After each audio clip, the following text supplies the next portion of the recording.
Welcome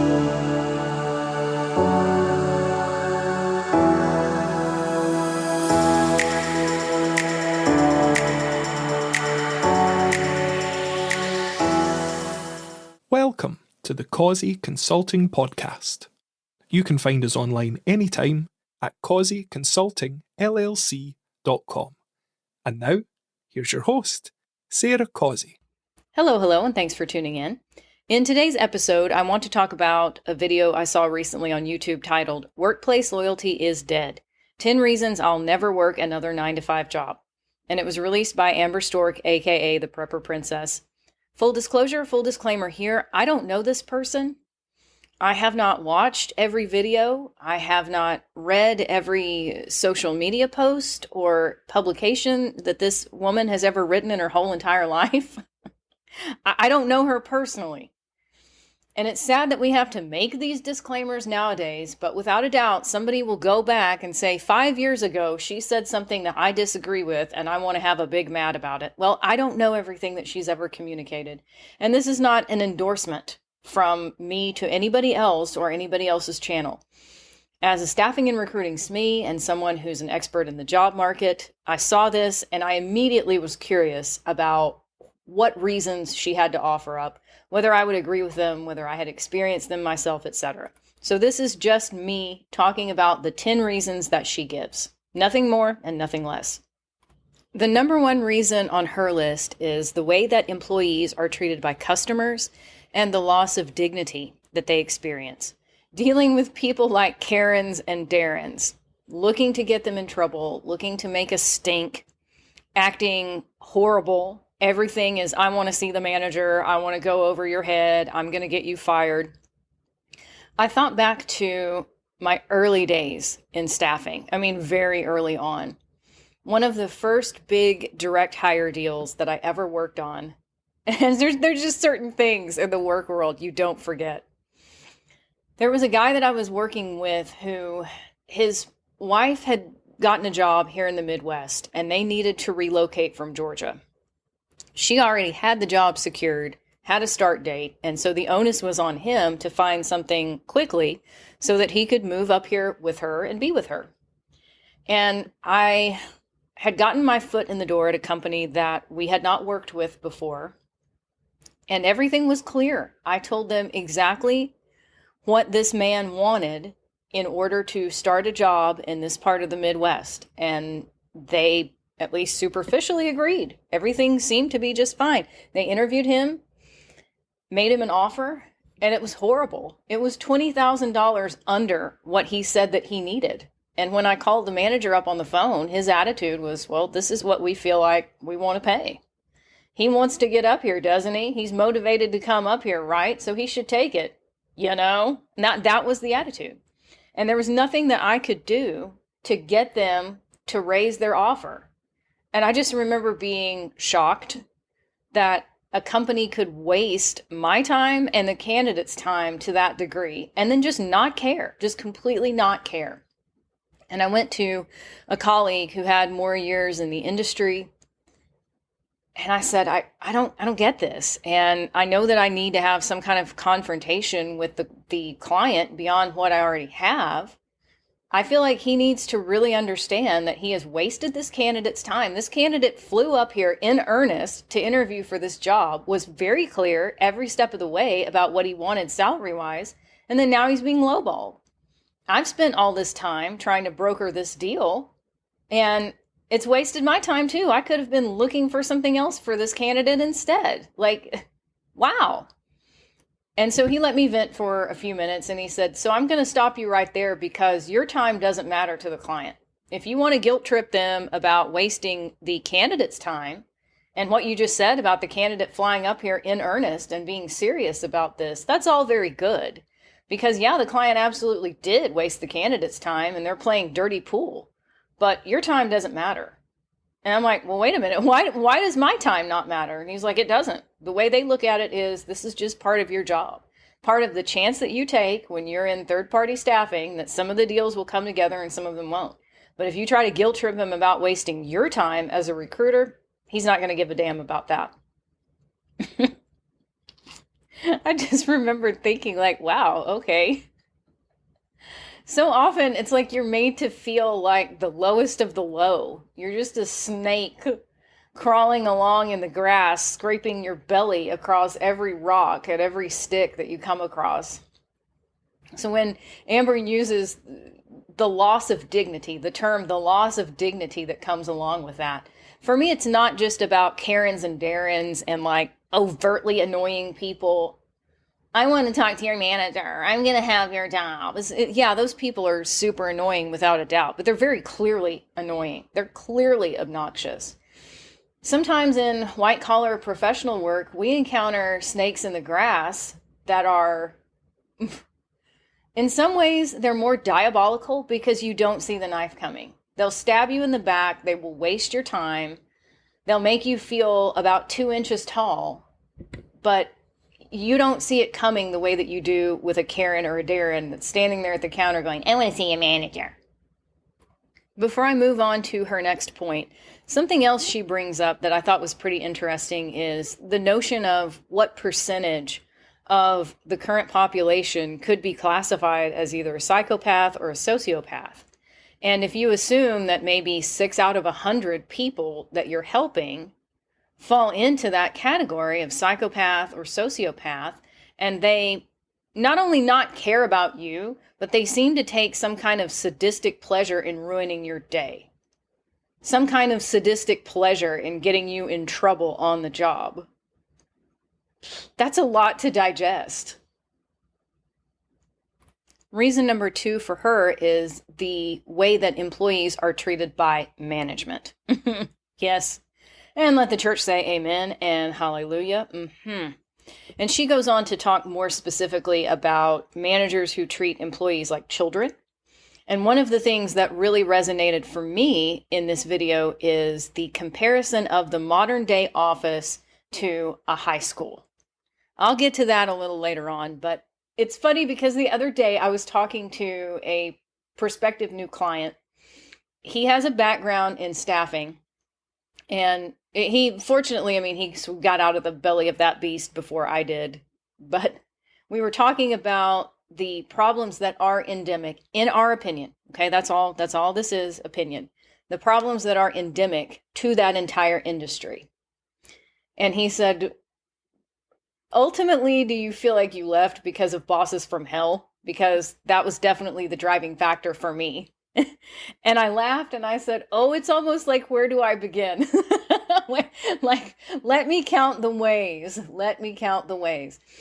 But the cliche about people not necessarily leaving jobs, but leaving managers is often true. An awesome manager who treats you with dignity and respect, who is inclusive and tries to meet you where you are, that can make an otherwise boring or flat out bad job really great.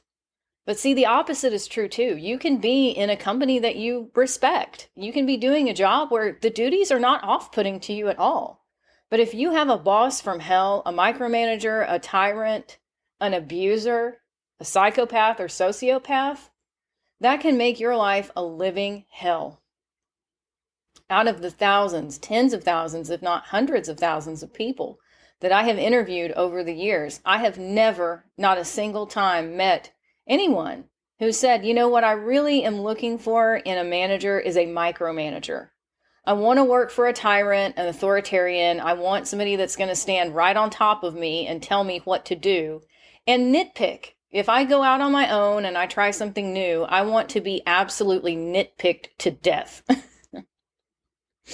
No, not ever have I met somebody who wanted that.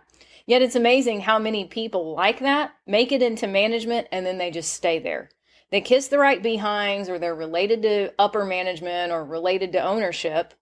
Or something that I have encountered in my career, someone who is really awful privately. Publicly, they have a great facade. They pretend to be wonderful and sweet and kind and caring, but then you see a complete other side. A one-eyed jack. You may be a one-eyed jack around here, Dad, but I've seen the other side of your face. Oh, I've had that experience. And the thing of it is, other people who have only seen the nicey side, they've never seen the nasty side, they'll argue with you and they'll try to gaslight you that you're crazy. But you know what you've seen. And then one day, when the mask slips off in front of someone else, they'll finally come to you and say, I didn't believe it before, but after this person treated me like absolute gutter trash, now I know what you were trying to warn everybody about. Sad but true. And as far as treating people like children, that happens frequently. And we tend to see that, I think, from the micromanager types. I want to stand right here on top of you, monitor you like you're a 5-year-old in kindergarten, or maybe more like a 2 or 3-year-old toddler, which is super insulting when you are a grown adult. Number 3 on her list is office company culture and backstabbing. When the person asked me about the reasons why I left, this was something else that popped into my mind. It's not just about management. Sometimes it's also about the colleagues that you're tossed into an open air environment with. You have no privacy. So if you need to take medicine of some kind, or if Aunt Flo is in town and you need to take a feminine product to the restroom, there's no privacy. You feel like your business is on display for everybody in the workplace, and I don't feel comfortable with that. That is definitely another thing I put on my list of crap I don't miss now that I'm self-employed and working from home. I don't miss the long commute. I don't miss being stuck in traffic. I don't miss being away from my animals and my property all day long, having no clue what's going on all day, being worried if an animal has a baby or became injured and I wasn't here to do anything to help them. But I also don't miss that feeling of just being on display all day long. Then, of course, you have the backstabbers. People who will throw you under the bus for a nickel, or people who will try to go behind your back and poach some account. Maybe you've been working on a hiring manager to finally bring them into the company and get them to sign an agreement. And then your coworker goes in when the deal is like 90% done, tries to claim some kind of credit and then get extra money for it. And it's like, no, what did you contribute to any of this? You just showed up at the very end with your hand out. But I saw that scenario happen and happen and happen. And it's not like, well, that was at one company, or that was at one particular chain, or it was one particular location. I go back to the conversation that I had with that prospective new client. It's endemic to the industry, in our opinion. There were just certain things that we saw repetitively that drove us away. It's in this part of the video that Amber talks a bit more about modern day offices becoming like a high school. People going to tattle on you, people watching everything that you do, trying to get you fired, trying to get you griped out. And I'm like, yes. I think that analogy is pretty good. It's like, why? Why do modern offices have to function like another component of high school? A reboot of high school, a high school for adults. Why does it have to be introvert hell, where you have no privacy? You feel like you're being surveilled all the time. Well, you are being surveilled all the time. I've talked about this in one of my recent blog posts. When you go back to the office, it's not like, okay, well, we'll surveil you while you're at home and we'll make you be on a degrading webcam the whole time you're working if you want to stay at the house. But see, if you come on back to the office, you don't have to put up with that. The thing is, the cameras are just better hidden. And I have seen some tricks over the years. Cameras hidden in smoke detectors, the ceiling tiles, little tiny cameras that could go into like a window blind. So there are cameras and instruments of surveillance all over the office. But that's the thing. In order to keep the pageantry, in order to keep you in more of that panopticon environment where at any point in time you could be surveilled or you are being surveilled, but you don't necessarily know it for sure and you don't see it, it helps to create that police state so that you police yourself and you toe the line. And I'll editorialize a bit further here. I think that education in America is set up to produce corporate drones. You're not really encouraged to be a true nonconformist, to really think for yourself, to question authority. So if we imagine the modern day workplace as high school part 2, it makes sense on that level. We'll send you to high school and then to college or to some kind of VOTEC and get you trained up to be a good corporate drone so that when you show up to be a corporate drone, it's kind of just like high school all over again. Number 4 on her list is vacation or paid time off policies, how little PTO that you actually get. And then when you request it and try to use it, you have to jump through 100 poodle hoops just to get a day off. And if you want to have more extended time off, maybe to take a honeymoon after you get married or to go overseas and have a dream vacation, you're probably just going to be out of luck. Number 5 on her list is working nights, weekends, holidays, and mandatory overtime.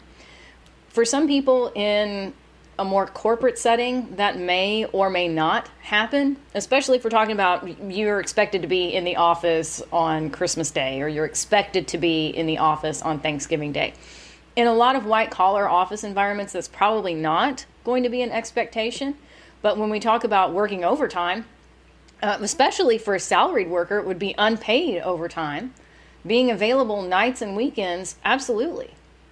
And I feel like, I want to be careful how I say this, but I feel like a dark side of remote work and the pandemic, not remote work itself, but the way that corporate America has manipulated and used remote work and work from anywhere, is that there's an expectation now. Well, you've got all these devices. You have everything in your home office. I mean, if I want to call you Saturday afternoon at 3 o'clock, I should be able to do that and get an answer. If I want to email you 8 p.m. on Sunday night, I should be able to do that and get an answer. If I want you to ignore your child's piano recital at 6:30 p.m. on a Tuesday and you respond to me instead through the company Slack channel, like, I should get a response. Unfortunately, that has spread. And it's not the fault of remote work. It's the fault of the way that corporate America manipulates things and can turn basically anything to the dark side. And she talks about working in retail and being expected to be there on Black Friday. Like, if you're not on site Black Friday, you're automatically fired, and how that has actually bled into Thursday, Thanksgiving Day. I think some of that may have stopped to a degree during the pandemic because of the lockdowns and the shutdowns. And I think some companies have said, I'm querying it up. I mean, they've said that they're going to stay closed on Thanksgiving from here on out. I hope so. One of the things that she points out in this video is customers that would say, man, it's really messed up that you have to work on Thanksgiving, or it's really messed up that you have to be here on Black Friday and you can't be with your family. And she would stand there and think, but you're the reason why I'm here. If people would quit shopping on those days and stay at home, then maybe retail workers wouldn't have to be there. I can so totally see that. And the comments that she makes in this video are spot on. If you have worked with the public, which if you go to a third-party contingency-based staffing agency, you're gonna have random walk-ins, you're gonna have random people that call, and you don't have any control over who walks in that door and what they expect of you. You get lied to all the time. I remember feeling so much like Dr. House. His shtick in that show was everybody lies. It doesn't matter what the person says, run the test anyway and verify, because everybody lies. And you start to feel that way when you work with the public. I remember a contractor that we had out on an assignment, and she killed off the same grandmother. Grandma Betsy died 4 times. On this one assignment. Same grandma died 4 separate times. People would lie about anything and everything. And you're in the situation where you can't say anything. You can't say, well, like, haven't you killed Grandma Betsy 3 times before this. How is this even happening? How is this even still possible? But you can't say anything. You have to just sit there and go, okay, this person is trying to pee on my leg and tell me it's raining, but what can I really do about it? So to Amber's point, yeah, after a while of working with the general public, you're going to burn out. Number 6 on her list is setting new standards or having expectations of you that are not in your job description, which that's another point of other duties as assigned. I believe, here we go, prediction alert, as we go further into whatever this downturn is, recession, depression, 1970s era stagflation, there 100% will be more of that happening. Part of it's going to happen because of layoffs and hiring freezes. The people who are left behind will be expected to pick up the slack for the people that got laid off or the people that simply won't be hired. Another thing is there will be much more of this attitude of, well, do you really want to be unemployed right now? I mean, I know that this is not in your job description. It's not what we agreed upon, but you're gonna do it or we'll fire you and have 10 people rip-roaring and ready to go within 5 minutes of you leaving the building. So, I mean, the choice is up to you. You can refuse to do this because it's not in your job description, and then you can go and sit and be unemployed. Or you can sit down, shut up, and do what we tell you to do. I hope that I am wrong on that, but that's what I see coming. On this point, she also adds a story about dress codes and how at one of the jobs she worked at, I don't even know how this would be legal, but at one of the jobs that she worked at, they called her in and said that it wasn't that she was violating the dress code per se. It's just it would look better. She wore her hair up every day in a bun, and so they told her if she put her hair down and curled it and wore shinier shoes to the workplace, it would look good. Now that totally gave me a flashback to being punished for my introversion and being punished for being a serious worker. And I remember telling my friends, like in language lessons and conversation exchanges, about how that would happen to me. And people in Eastern Europe were like, what the F? We don't understand that at all. Because being called a seriozny rabotnik, or a serious worker, if that were in Moscow, for example, yes, that's great. You are a serious worker. That is one hell of a compliment. So it's hard for them to understand, as it's still hard for me to understand, why that appears to be such a bad thing in America. But I would get the speech of, now, you don't have to stand around at the water cooler and gossip. You don't have to lurk around the coffee pot and greet everybody in the morning. But it would really be good if you did. In other words, that's them telling you who you are as a person is not good enough for us. We want you to toe the line. Go along to get along. Stand around and do the gossip and play the game and be more likable. Because we understand that you care a lot about the job and you're a serious worker, but maybe you're too serious. Maybe you need to lighten up and go hang out around the coffee pot a little more often. Maybe go to happy hour a little more often. Maybe go to Billy Bob's barbecue on Saturday and see and be seen. I mean, you don't have to stay all day. Just go out there for a couple of hours and chit chat and have a beer. And I'm like, what? Why is it a bad thing to be considered a serious worker and to care about your job and to care about making money for yourself and the company? But it goes back to control. It's not about productivity. It's not about even you being profitable to the company. It's about control. Are you going to go along to get along and toe the line and do what you're told, or are you going to be a problem, pal? Sad but true. Like, what does Amber wearing a bun in her hair have to do with anything? But yet you've got some idiot calling her in saying, well, you don't have to wear your hair down and curl it every day, but it would really be good if you did. That feels super sexist to me. And again, I don't even know how that could be legal. Number 7 on her list is the way that employees get thrown away, whether it's through layoffs or outsourcing. I don't even have to give you a prediction alert that we're going to see more of that over the coming years. We're already living that reality right now, unfortunately, with workers being replaced with AI and robots. We're only at the tip of that iceberg, I think, unfortunately. In some respects, it might be good if you truly have a job that nobody wants to do. Layoffs, yes, obviously. The people who told you that mass layoffs were not coming, and then when they came, it was like, oh, well, it'll only be Silicon Valley, it'll only be big tech. As I always tell you, you have to be strategic about who you're listening to and for what reason. And you'll know the tree by the fruit it bears. Are you listening to people that make predictions that come true, or are you listening to people in the hot air and hopium crowd? Number 8 on her list, unwanted promotions without notice or choice. This one definitely hit for me too, because I made the decision to go in the SME direction.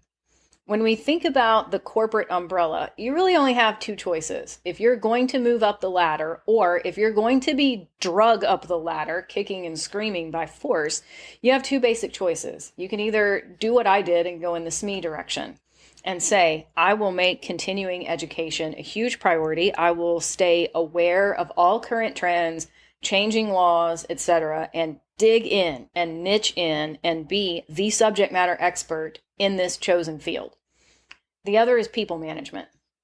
And I have been thrust into those situations before where it's like, well, we need to move you up the ladder. We want to reward you for your production or for your metrics, for the amount of money you've made. So the reward is now you have people to manage. Oh, gee, thanks. What a treat. And then other times it was, well, we just don't have anybody else. So many people have left. You're the last person standing. So by default, you're going to be the manager. Not everybody wants to be a people manager. Some people get into a position and they like what they're doing as an individual contributor. And I wish we could leave them alone. If they're happy, they're doing what they want to be doing. Why do we always have to mess things up? I mean, for that matter, not everybody wants to be a SME. But not everybody wants to be a people manager either. On her list, number 9 is promotions that you do want, but you get passed over. I immediately thought about Bob. If you go back to some earlier episodes where I talked about what happened to Bob, the situation that he was put in where he was up for a promotion and he got strung along and he was given different reasons about why the promotion wasn't happening yet. It was going to happen, but it hadn't happened yet. And then he found out that his boss hired his 22 or 23-year-old daughter-in-law, fresh out of college with no relevant experience, to be the boss. So in other words, instead of Bob moving up, Bob's new boss was going to be this 22 or 23-year-old daughter-in-law, fresh out of college with no actual experience. And Amber tells a story similar to that, somebody that had only been on the job for a few months that took a promotion that she wanted. That does suck. If you had your name in the hat for something and you get the golden seal of disapproval, it's hard to get your mojo and your momentum back to want to stay there after that. She points out that her metrics were actually the best in the company, but yet somebody that had only been at the company for 3 to 4 months received a promotion that she was up for. And I want to point something out here. I have done so before, but it's worth repeating. Your metrics can be outstanding. You can be the top producer in the company. You can be $1 million biller. You can have the most on-time phone calls. You can have the highest customer satisfaction reviews. Whatever industry it is, your metrics can be the gold standard. You can be the best of the best. But if you're not one of us, it often doesn't matter. You can have the best productivity and still get screwed over anyway. I've lived that one out myself. Or be treated like a second-class citizen. Well, you're the top producer, you're obviously very efficient, but we just don't like your introversion. We don't like that you're an INFJ. You don't fit into some box that we can conveniently put you in. We don't get you. You don't go to Billy Bob's barbecue and give up your Saturday, and that offends us. So we'll put up with you, we'll abide you, but we really don't like your personality. It would be better for us if you made half as much money for the company, but you were the biggest bootlicker up in here. That's how some of these managers think, y'all. And last but not least, number 10 on her list is horrible raises. And she tells about getting a yearly pay bump of like 15 cents an hour and then being told you're lucky to get this. Yeah, I had a job that was like that. It's not on my CV, but I had a job like that when I first started graduate school. And they would give out nickel and dime raises, and it was the same thing. You're lucky to have that. You should get down on your hands and knees and grovel before us over a 5 cent an hour raise. And then when you do the basic math, it's like, this isn't even anything.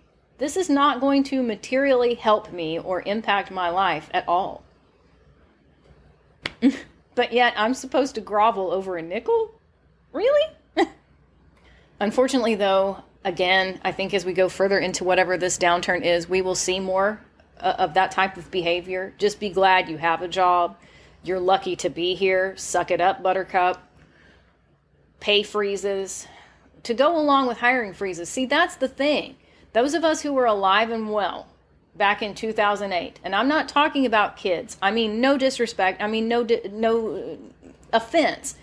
People cannot help what year they were born in and what they've lived through thus far. It's not anybody's fault if somebody was in middle school at that time. But their recollection of the Great Recession is going to be quite different than somebody who was out in the workaday world with adult responsibilities and a mortgage and a car payment and health insurance and all of that fun stuff. It's different. It's a different reality. So for those of us that were alive and well and in the workaday world at that point in time, you probably remember what it was like. No more 401k, no more bonus, no more pay raises. Everything is going to simply freeze. And if you don't like it, there's the door. You can go join the unemployed throngs of people, and we will have you replaced like that. We'll have 100 qualified applicants within the first 10 minutes of posting the job, and you'll sit on the market for 6 months or a year unemployed. So do you really want to make a stink about this? Just be glad you have a job. 100% we will see more of that as we go into this downturn. Something else that I always reiterate, I don't give you advice and I don't tell you what to do or what not to do. I sit here and I opine for your entertainment only. Do I agree with her thesis that workplace loyalty is dead? Yes, I do. As I predicted in my interview with Yahoo, I think that as quiet quitting abates due to the economy, we will see more loud staying. In other words, somebody that's like, I can't afford to take this job and shove it right now. They're going to be very loud and very clear in saying, I'm here, I want to be here, please don't fire me. I'm not telling you that's right or that that's healthy. I'm telling you that's self-preservation. That's survival. Even if the job is a job from hell, if you need that job because your kids are hungry, you need a roof over your head. I know it sounds dystopian, but you're going to do whatever you feel is necessary in order to survive. Again, I'm not telling you that it's right. I get on here very frequently indeed and tell you that the system is rigged against John and Jane Q. Public in favor of the hyper elites and bazillionaires. I think, hopefully, maybe unless you're tuning in for the very first time today, you're really well aware of that already. There is a line of thought that when a crisis is coming, a storm, a blizzard, a hurricane, whatever, you get where you're going to be in order to ride out the storm. I don't give advice. I don't tell you what to do or what not to do. Thinking out loud, just for myself, absolutely. I want to be wherever I'm going to be in order to weather the storm. Whatever that looks like for you, a full-time W-2 employment position, freelancing full-time, owning and operating your own business, gig work, investments of some kind, I don't know. But I think that this is going to be a bad enough downturn that you would be wise to wargame those strategies out in advance. Stay safe, stay sane, and I will see you in the next episode. Thanks for tuning in. If you enjoyed this episode, please take a quick second to subscribe to this podcast and share it with your friends. We'll see you next time.